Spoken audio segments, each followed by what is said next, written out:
Hello friends, good morning, Radhe Radhe. कैसे हैं आप सभी लोग? उम्मीद करते हैं आप लोग बहुत बहुत अच्छे होंगे। मैं भी एकदम ठीक हूँ। सो दोस्तों, आप सभी लोगों का एक बार दोबारा से स्वागत है रोशनी मिश्रा फैमिली ब्लॉग में।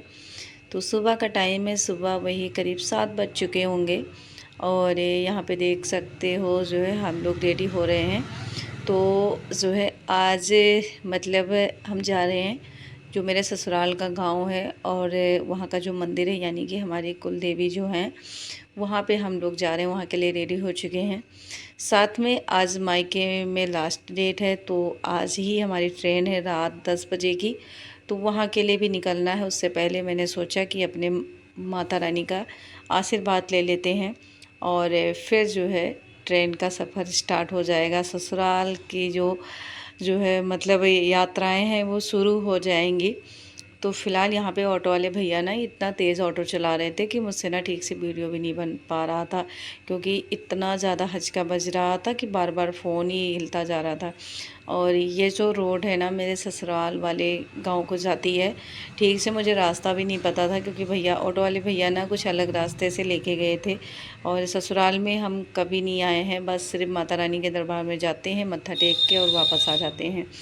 क्योंकि जो है जो ससुराल में हमारे ताया जी हैं और मतलब अब तो कोई भी नहीं है, ताया ताई भी नहीं है और उनके बच्चे ही हैं, तो उनसे कुछ रिश्ता हमारा ठीक नहीं है। मतलब छोटी मोटी अनबन सी लगी हुई है और उन्होंने हमारा जो है मतलब सारा हक भी छीन लिया, यानी कि हमें घर में कुछ भी जगह वगह नहीं दिया था, सिर्फ हमें खेत ही मिला है। तो जिस कारण वहाँ पे हमारा आना जाना नहीं होता है। यहाँ पे माता रानी के दरबार में पहुँच गए हैं और ये हैं हमारे घर की कुल देवी, यानी कि कुट्टही माता के नाम से जानी जाती हैं। पिछली बार जब हम आए थे तो माता रानी के दरबार में आ नहीं पाए थे, तो इस बार ना माता जी मुझे लगता है थोड़ा सा नाराज़ थी मुझसे। और मुझे ना इतना भयंकर सपना आया कि जब मैं आई थी अपने मायके और उसी के तीसरे दिन मुझे ये सपना आया और उसके बाद से ना मुझे मतलब रात दिन चैन नहीं आ रहा था। ऐसा लग रहा था कि शायद जो है कुछ मतलब गलत ना हो जाए, कुछ खटक रहा था मेरे मन में। तो फिर जो है मन बनाते बनाते कुछ दिनों में मेरी तबीयत भी नहीं ठीक थी, तो जब तबीयत ठीक हुई ना तो आज ही टाइम लगा, मैंने ऑटो भी बुक कराया। वैसे तो भैया भी ला सकते थे, पर ससुराल में आना होता है, सिर पे पल्लू रखना होता है, तो मुझे ना साड़ी पहन के सिर पे पल्लू रखना भाई के सामने थोड़ा सा अनकम्फर्टेबल लग रहा था, इसलिए मैं ना ऑटो बुक करा के आई थी। तो ऑटो से आए तो साथ में मेरी जो है भतीजी भी आ गई थी, उनके साथ ही हम आए थे और यहाँ पे मैं और बल्लू दोनों मत्था टेक रहे हैं, तो देख सकते हैं। और मैंने बार बार माता रानी से प्रार्थना किया कि हे माता रानी, अगर मुझसे कोई गलती हो गई है तो मुझे क्षमा करना, क्योंकि हम लोगों का तो काम ही होता है गलतियां करना और आपका काम है हमें क्षमा करना।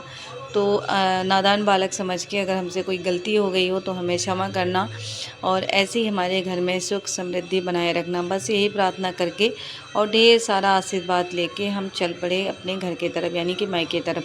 और अब ये जो रास्ता आप लोगों को दिख रहा है सामने, मतलब इतना हचका बज रहा था, ये जो गांव दिख रहा है ना सामने से, ये जो है मेरे सासू माँ का मायका है। यहीं पे मतलब मेरा मायका और सासू माँ का और साथ में मेरा ससुराल सब मतलब आसपास ही पड़ जाते हैं।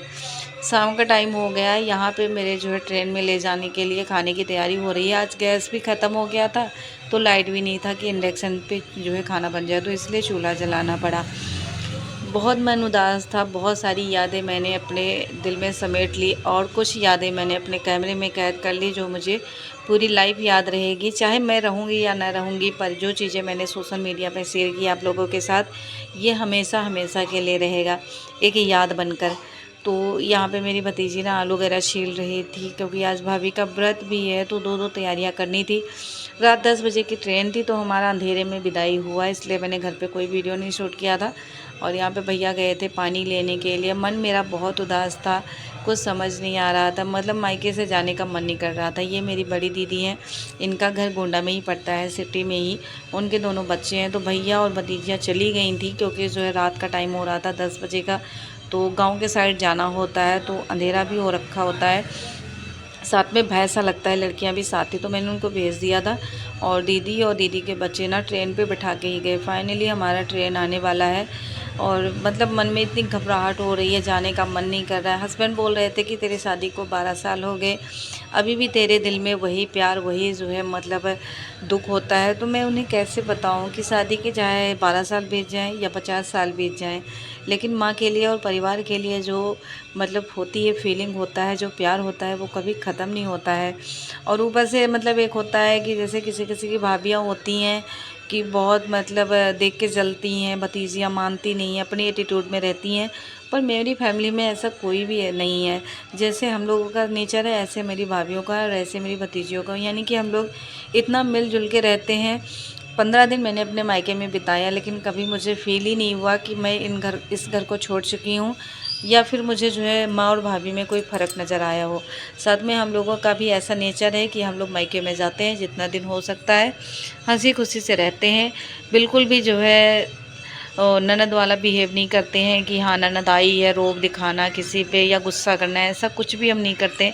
हंसी खुशी जाते हैं, हंसी खुशी अपने घर को वापस आ जाते हैं।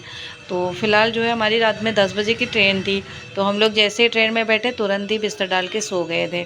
सुबह का टाइम हुआ, फिर हमने थोड़ा सा जो है ब्रेकफास्ट वगैरह किया, और इसके बाद जो है बच्चे सो गए थे। एक तो सोया हुआ था अपने पापा के साथ, ये जाग रहा था, क्योंकि इसको जल्दी नींद नहीं आती। दिन में ये रात में टाइम से सो जाता है, पर दिन में ये ना ठीक से सोता नहीं है। ये भी गए हुए थे पानी लाने के लिए, क्योंकि हम लोगों को प्यास लगी थी। तो पानी तो मिला नहीं, साथ में ये सैंडविच लेके आ गए। कहते कि ये पानी का बोतल नहीं मिला, आसपास दिख नहीं रहा है। और ये जो ट्रेन है ना, ये बहुत ही कम रुकती थी, मतलब 1-2 मिनट से ज़्यादा नहीं रुकती थी। तो फ़िलहाल जो है टाइम बिना वेस्ट किए हुए हम लोग वापस जो है मतलब ट्रेन में ये वापस बैठ गए, और हम अपने घर की तरफ पहुँच रहे हैं। अभी भी मतलब बार बार याद आ रही थी मायके की, ये सारी चीज़ें हरियाली देख के ने ना मायका याद आ रहा था। तो जो है मतलब अब क्या ही कहें कि जो है घर जब छूटता है ना, माँ से दूर जाओ तो कैसा दर्द होता है। फ़िलहाल हमारा घर नज़दीक आने वाला है। ये मैंने जो वीडियो बनाया हुआ था, बस हमारा स्टेशन आने ही वाला था अमृतसर का। और ये बीच में कोई मतलब पुल वगैरह पड़ता है, नदी है, मुझे नदी का नाम नहीं पता था। पर यहाँ पे देख सकते हैं कितना ज़्यादा पानी भरा हुआ है इसमें। और सोते जागते थोड़ा बहुत खाते पीते हम लोग जो है फ़िलहाल अपने घर की तरफ पहुँचने लगे थे।